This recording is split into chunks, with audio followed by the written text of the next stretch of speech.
Imagine being forced to face the worst possible future, all because of your greatest enemy. Eobard Thawne kidnaps Iris West and takes her straight to the 25th century, causing Barry to desperately chase after her. But what he finds is a dystopian future where people are afraid of him. Confused, Barry enters the Flash Museum, only to be greeted with a slap in the face by the Reverse Flash, who is still without his costume. Easily dodging Barry's blows, Thawne begins to spill his truth. He reveals that on Barry's first visit to the future, the two worked together until the Flash discovered that Thawne was staging his battles and arrested him. Since then, he has reinvented himself, only to later discover that he had been forgotten, replaced by Wally West. Everything that Barry ignored has become an obsession for Thawne. And now, he wants to make sure that Barry never ignores anyone again.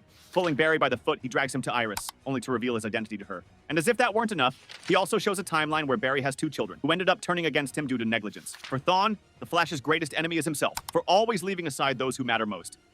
When Barry tries to justify his actions, Iris explodes with rage because he never told her the truth. And even though he tries to explain himself, Thawne claims that in no timeline has he had the courage to tell her.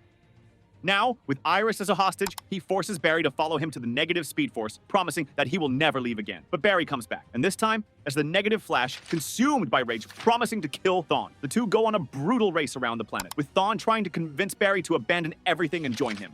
But Barry would never give in. They run so fast that they reach the beginning of time, and even then they keep fighting, until Barry lets loose a truth that shatters Thawne.